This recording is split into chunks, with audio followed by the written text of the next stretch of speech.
Bueno, yo les vengo a presentar la historia de la coagulación sanguínea. Entonces, pues, el grupo está conformado por mi persona, Juan Diego Muñoz, y por mi compañero Andrés Felipe Herrera. Que lo disfruten. Bueno, iniciemos con las primeras civilizaciones, que son las egipcias y las hindúes. Podemos destacar de ellas que pudieron encontrar la forma de controlar el sangrado. Ambas civilizaciones tenían la manera de diferenciar lo que era el sangrado arterial y el venoso. Por parte de los egipcios, podemos destacar que gracias a los documentos encontrados en los papiros, ellos podían utilizar sustancias para controlar pues, el sangrado como tal, como era la miel y la cacacia. Aparte de esto, utilizaban lo que era la cotización con hierro caliente, de la forma en la que solo prensaban el calor en la zona de la herida y podían controlarlo de esta manera. Mientras los hindúes utilizaban lo que era la cicatrización térmica y utilizaban lo que eran las hierbas. En el periodo preclásico y clásico tenemos lo que es Grecia y Roma. En esos momentos lo que es Hipócrates mencionaba que la ocurría debido al enfriamiento de la sangre. Él recomendaba el uso de esponjas y vinagres para controlar el sangrado, mientras Galeno descubrió que la sangre contenía pues, lo que era un espíritu vital, o sea que era vida de por sí, y notó que la sangre se espesaba al momento de salir de la herida o lo que pues, en ese momento se podía observar.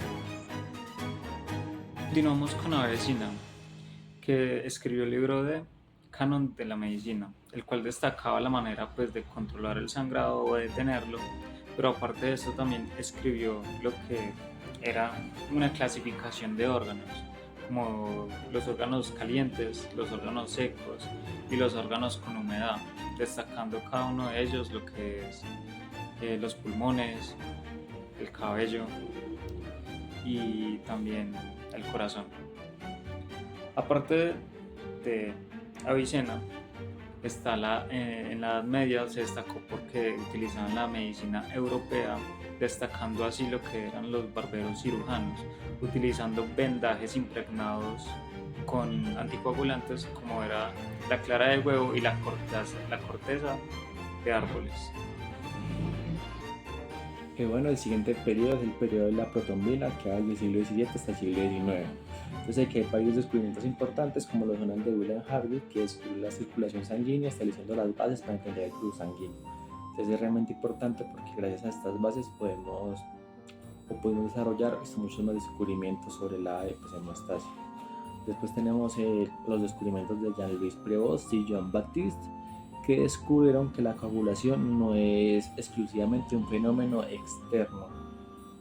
¿A qué me refiero con esto? Que la sangre no solamente se coagula cuando sale de nuestro organismo mediante una cortada, mediante cualquier herida, sino que también pues, observaron un fenómeno en el cual la sangre se coagulaba internamente. Y por último tenemos los descubrimientos de Alexander Schmidt, que es el de la foto, que gracias a este pues se le dio el nombre al periodo, ya que se propuso el concepto de la protombina, sugiriendo que un precursor en la sangre se convertía en trombina, iniciando la coagulación. Entonces, Smith es recordado por sus investigaciones sobre el proceso de coagulación sanguínea, al demostrar que la transformación del fibrinógeno en fibrina da el resultado de un proceso enzimático. Entonces, llamó a la enzima hipotética trombina y a su precursor protombina. Bueno, le sigue la edad de oro de la coagulación, que va desde el siglo XX hasta los 1960. Entonces aquí, como su nombre lo dice, la edad de oro, realmente hubo descubrimientos importantísimos como los que les voy a mostrar a continuación. El primero de estos lo propuso Paul Morawitz, que dijo que propuso el primer modelo de la coagulación. Entonces, basado en 4 componentes: la protombina, la histotombina, el fibrinógeno y el calcio. Después tenemos a Coase, Rose y Turner, que descubrieron el citrato de sodio como anticoagulante. Entonces realmente Esto fue muy importante, ya que gracias a este descubrimiento permitió el desarrollo de los bancos de sangre, que los bancos de sangre realmente no sé qué haríamos sin ellos, son súper importantes en la actualidad.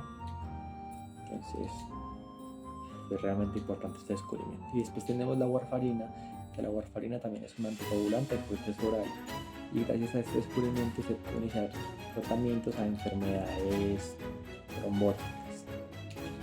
Y ya por último tenemos la hemofilia y los factores de coagulación. Entonces en la década de los 1950 se implicaron los factores 8 y 9, que son cruciales en los trastornos de coagulación. Bueno, después sigue la época moderna, que va desde los 1970 a los 2000. Entonces aquí pues hubo terapias innovadoras y desarrollos de nuevas técnicas de laboratorio.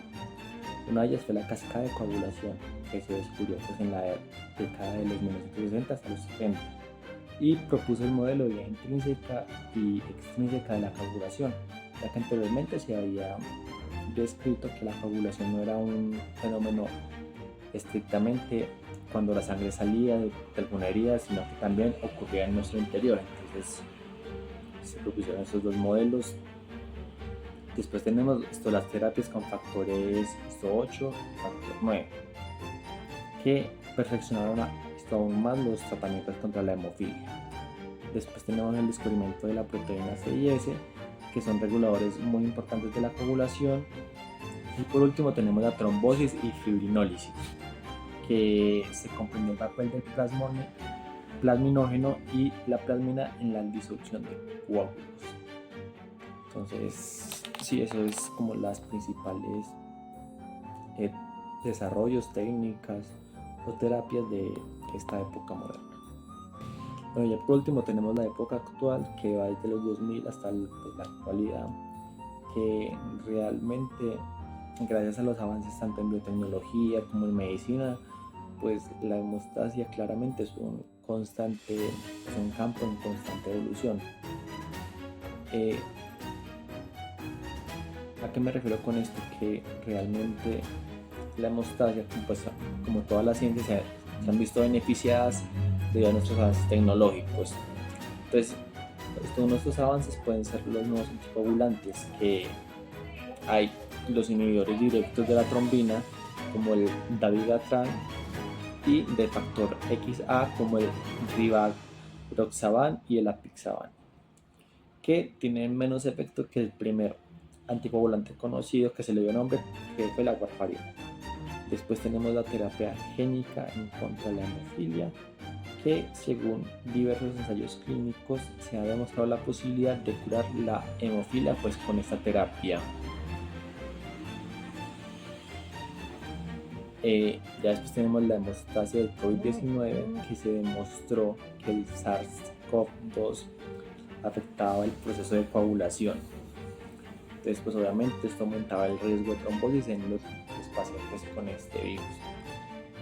Y por último tenemos, pues, en mi opinión, uno de los grandes avances, que es la nanotecnología, que se están desarrollando nanopartículas para mejorar la coagulación en cirugías y traumatismos. ¿A qué se refiere esta parte?